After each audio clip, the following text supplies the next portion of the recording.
Une liste gouvernementale présentée comme ultra confidentielle circule depuis plusieurs heures dans les couloirs du pouvoir à Yaoundé.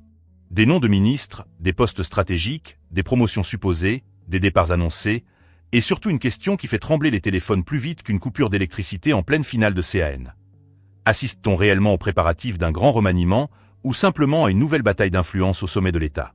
Le document relayé par certains médias intervient dans un contexte particulièrement sensible, marqué par les interrogations autour de la faible visibilité du chef de l'État ces dernières semaines. Mais attention, à ce stade, aucune annonce officielle de la présidence de la République n'a confirmé l'existence de cette liste. Au Cameroun, entre le fichier WhatsApp qui circule à 8 heures et le décret présidentiel qui sort à minuit, il peut y avoir plus de suspense qu'une série Netflix tournée à Etoudi. Et pourtant, un détail intrigue les observateurs. La liste ne ressemble pas à une révolution, mais à une redistribution des cartes entre les mêmes grands joueurs du sérail. Alors, qui teste qui? Qui envoie quel message? Et pourquoi cette fuite apparaît-elle précisément maintenant? Restez jusqu'à la fin, car derrière cette liste se cache peut-être bien plus qu'un simple jeu de chaises ministérielles. Partie 1. Contexte et faits vérifiables. Le Cameroun, pays où le décret est le seul roi. Commençons par remettre les pieds sur terre. Parce qu'au Cameroun, quand une liste ministérielle commence à circuler, l'émotion court souvent plus vite que l'information. Et ça, c'est un fait presque culturel. Vous savez, chez nous, il suffit qu'un document avec un cachet un peu flou, 3 noms bien connus et la mention confidentielle, apparaissent dans un groupe WhatsApp pour que le pays entier se transforme en salle de rédaction géante. Le cousin de Douala appelle la tante de Bafoussam. Le frère de Yaoundé écrit au cousin de Garoua. Le voisin du quartier annonce déjà, c'est confirmé. Et là, tout le monde oublie une règle simple mais fondamentale. Au Cameroun, un gouvernement n'existe officiellement qu'à partir d'un décret présidentiel publié par les canaux institutionnels. Point. Tout le reste, liste, capture d'écran, documents qui circulent, sources proches du dossier, informations exclusives, fuite ultra secrète, relève du domaine de l'analyse, de l'hypothèse ou de la rumeur politique. C'est important de le rappeler, parce que dans le bruit actuel, beaucoup de gens confondent ce qui circule avec ce qui est signé. Et pourtant, un détail change tout. La liste qui fait actuellement le tour des réseaux sociaux ne sort pas de nulle part.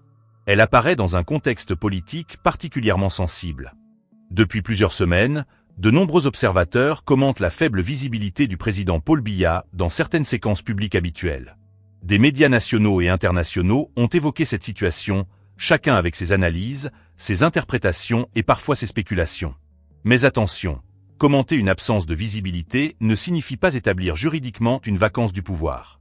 La nuance est essentielle. Parce qu'au Cameroun, la politique aime les raccourcis, mais le droit, lui, aime les textes. Et les textes disent quoi? Ils disent que les institutions continuent de fonctionner tant qu'aucune disposition constitutionnelle n'est officiellement activée. Voilà le cadre. Maintenant, parlons de cette fameuse liste. Selon certaines publications, elle contiendrait les noms de personnalités pressenties pour un futur gouvernement. Un premier ministre, plusieurs ministres d'État, des ministres régaliens, des responsables de la sécurité, de la diplomatie et de la présidence. Mais ce n'est pas tout. Ce qui frappe immédiatement les analystes, c'est que la majorité des noms cités sont déjà des figures connues du sérail. Autrement dit, nous ne sommes pas face à une armée de nouveaux visages sortis de nulle part. Nous sommes face à des personnalités qui occupent ou ont occupé des positions importantes dans l'appareil d'État. Et là, permettez-moi une petite parenthèse satirique à la camerounaise même. Chez nous, quand une liste de remaniements sort et qu'on y retrouve presque les mêmes noms depuis 20 ans, le citoyen regarde son téléphone, soupire profondément et dit « Ah bon, donc c'est encore le championnat des anciens titulaires ». C'est comme le football vétéran du quartier, les maillots changent parfois, mais les joueurs se connaissent déjà tous. L'un passe du milieu de terrain à l'attaque. L'autre quitte la défense pour le banc. Le troisième revient après une saison d'absence. Et le public se demande, le score va-t-il vraiment changer cette fois-ci? Mais revenons aux faits. La liste attribue notamment des postes stratégiques à des personnalités déjà très visibles dans le fonctionnement de l'État. Administration territoriale, défense, relations extérieures, secrétariat général de la présidence. Or, dans la tradition politique camerounaise, ces portefeuilles sont considérés comme des centres de gravité du pouvoir. Pourquoi? Parce qu'ils touchent à la sécurité, à l'administration du territoire, à la diplomatie et à la coordination de la machine étatique. Et pourtant, un autre détail intrigue. La liste maintiendrait le reste de l'équipe gouvernementale sans changement. Cette précision est intéressante. car un véritable bouleversement politique s'accompagnerait généralement d'un renouvellement beaucoup plus large des postes stratégiques. Ici, on semble plutôt observer une logique de réaménagement interne. C'est un peu comme dans certaines maisons camerounaises. On change le salon de place, on déplace le canapé, on met la télévision de l'autre côté, mais la maison reste la même. Et le voisin qui passe devant dit « Ah, ils ont réorganisé ». Pas forcément, ils ont déménagé. Cette distinction est fondamentale. Maintenant, parlons du contexte de diffusion. La liste a été relayée par plusieurs comptes et plateformes, mais sans document officiel authentifié par les institutions compétentes. Et là, le journaliste doit faire ce que les réseaux sociaux font rarement, ralentir. Parce que la vitesse est devenue le principal carburant de la rumeur. Au Cameroun, une information peut traverser 10 régions avant même qu'un porte-parole ait eu le temps d'ouvrir son ordinateur. Le matin, quelqu'un écrit « J'ai reçu une fuite ». À midi, source sûre. À 15 h, c'est confirmé. À 17 h, le décret sort ce soir. Et le lendemain matin, le même groupe WhatsApp diffuse une nouvelle liste complètement différente. C'est le fameux remaniement en saison des pluies. Chaque heure apporte une nouvelle averse de nom. Mais ce n'est pas tout. Il faut aussi comprendre pourquoi ce type de document suscite autant d'attention. Dans les systèmes politiques fortement centralisés, les périodes d'incertitude réelle ou perçue créent un marché immense de l'anticipation. Chacun veut savoir avant les autres. Chacun veut être le premier informé. Chacun veut pouvoir dire « je vous avais dit ». Et cette quête de l'information exclusive devient parfois plus forte que la vérification de l'information elle-même. C'est là que la satire rejoint la sociologie politique. Le Camerounais adore le secret. Mais il adore encore plus être celui qui connaît le secret avant les autres. C'est pourquoi les expressions « source proche du dossier »,« au responsable »,« document confidentiel »,« fuite d'étoudis » ont un pouvoir presque magique dans l'imaginaire collectif. Dès qu'on entend ces mots, le téléphone cesse d'être un téléphone. Il devient un coffre-fort national. Et pourtant, au milieu de ce vacarme, une vérité très simple demeure. Aujourd'hui, au moment où nous parlons, aucun décret présidentiel n'a confirmé cette composition gouvernementale. C'est le fait vérifiable le plus important de tout le dossier. Le reste, négociations discrètes, listes confidentielles, arbitrage en cours, rapport de force interne, appartient au champ de l'analyse politique et des hypothèses que nous devons examiner avec rigueur, prudence et distance. Parce qu'au Cameroun, comme le disent souvent les anciens du quartier, entre le document qui circule et le décret qui sort, il y a parfois plus de kilomètres qu'entre Yaoundé et Koussery. Et franchement, difficile de trouver une meilleure définition de notre vie politique. Partie 2, le conflit et les tensions. Quand Yaoundé devient le championnat national des calculs politiques. Mesdames et messieurs, s'il y a une discipline dans laquelle la politique camerounaise excelle depuis plusieurs décennies, c'est bien l'art du calcul. Pas les mathématiques qu'on apprend à l'école. Non. Nous parlons ici de cette science mystérieuse qui consiste à compter les soutiens, additionner les influences, soustraire les adversaires et multiplier les rumeurs. Et c'est précisément dans ce contexte qu'apparaît cette fameuse liste qui fait actuellement parler tout Yaoundé. Attention cependant. Une fois encore, aucune autorité officielle n'a confirmé l'authenticité de ce document. Nous sommes donc dans l'analyse d'informations qui circulent dans l'espace public et qui suscitent de nombreuses interrogations. Mais ce n'est pas tout. Car ce qui fascine les observateurs, ce n'est pas seulement la liste elle-même. C'est surtout ce qu'elle semble révéler sur les tensions qui pourraient exister entre différents centres d'influence du système politique.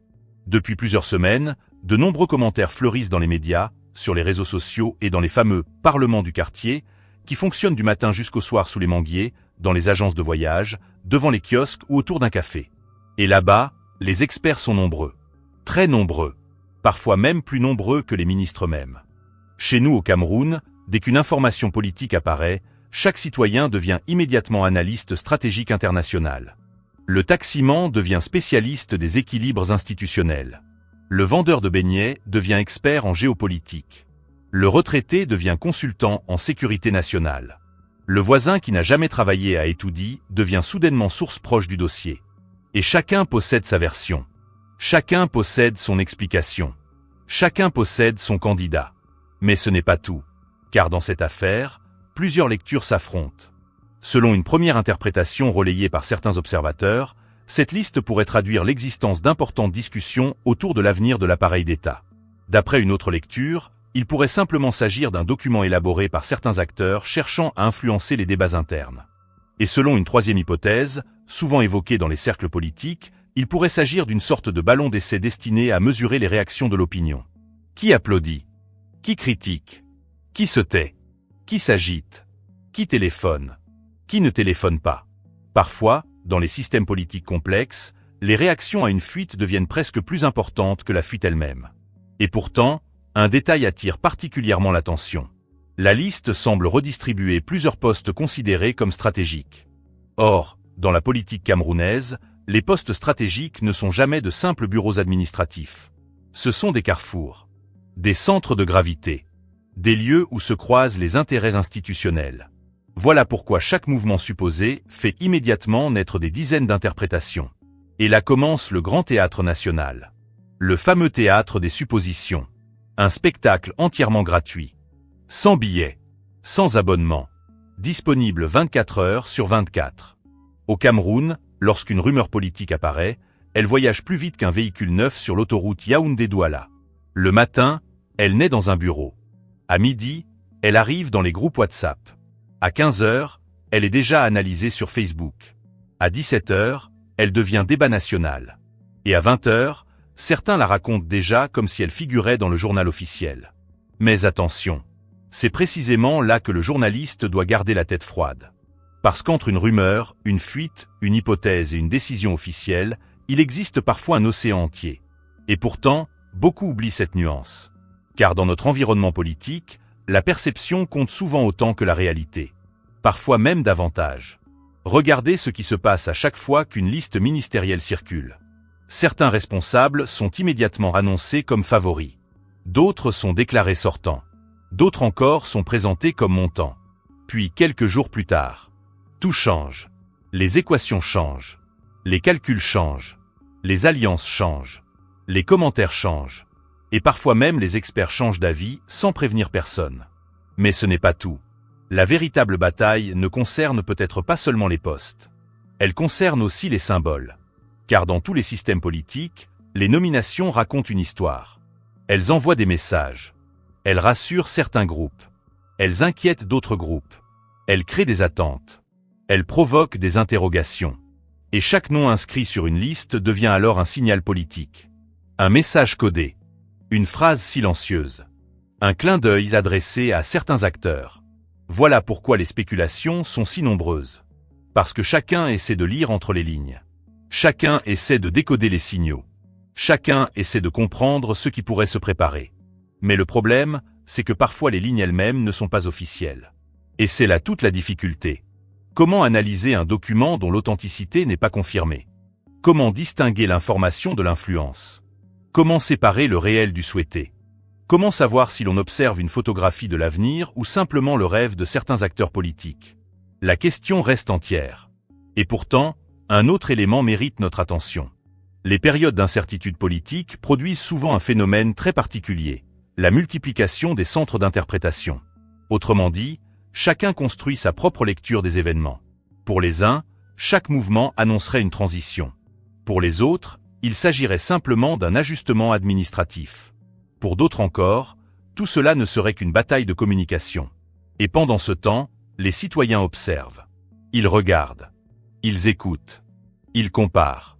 Ils tentent de comprendre. Car au fond, derrière les noms et derrière les postes, une seule question intéresse réellement la population. Qu'est-ce que tout cela pourrait changer dans la vie quotidienne des Camerounais? Voilà la question essentielle. Et c'est précisément cette question qui nous conduit vers la partie suivante.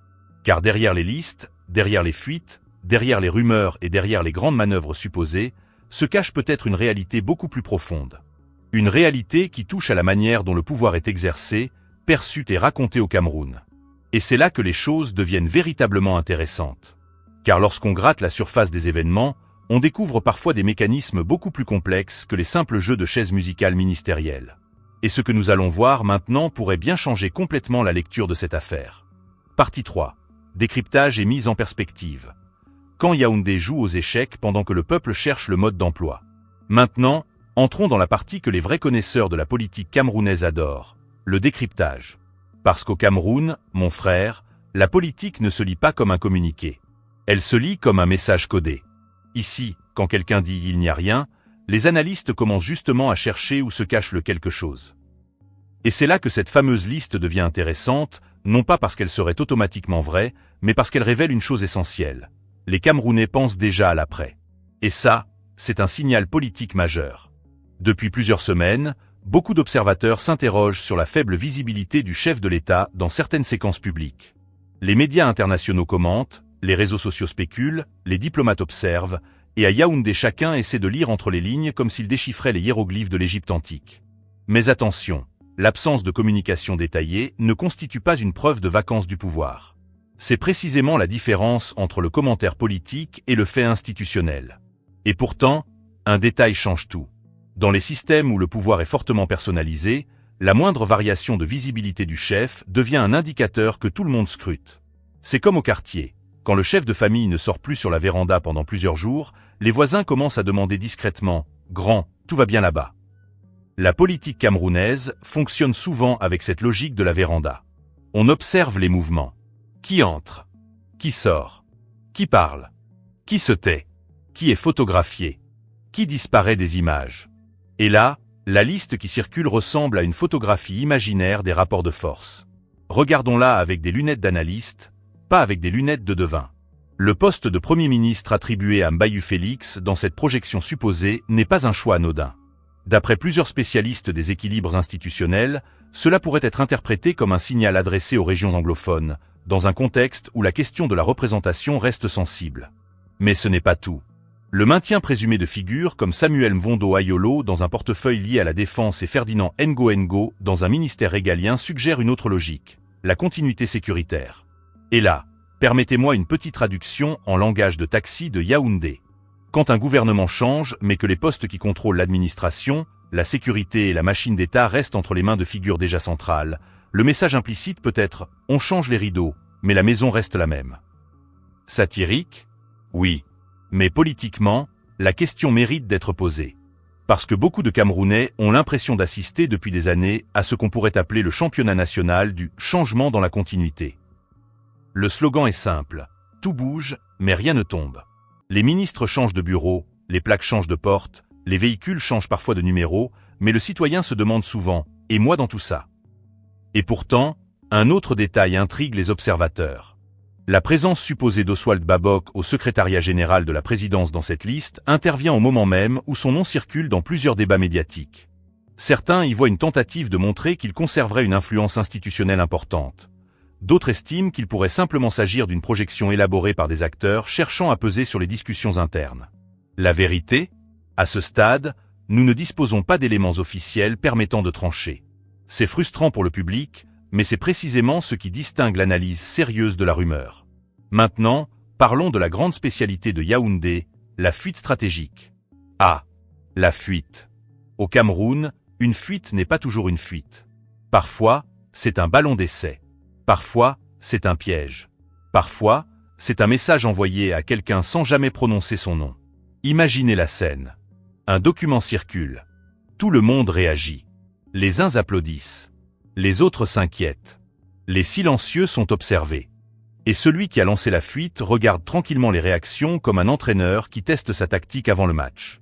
C'est ce que certains analystes appellent la politique de la réaction. On ne cherche pas seulement à informer, on cherche à mesurer qui soutient quoi. Mais ce n'est pas tout. La liste contient aussi une dimension géopolitique interne. Chaque grande région du Cameroun semble y trouver une représentation. Et là, on touche à un sujet très camerounais, l'équilibre régional. Chez nous, un remaniement est souvent analysé comme un repas de famille géant. Chacun compte les parts. Combien pour le Nord? Combien pour le Sud? Et les anglophones? Et l'Ouest? On dirait parfois un partage de poissons braisés au quartier. Si quelqu'un a l'impression d'avoir reçu une plus petite portion, le débat commence immédiatement. Cette obsession des équilibres n'est pas propre au Cameroun, mais elle y prend une intensité particulière.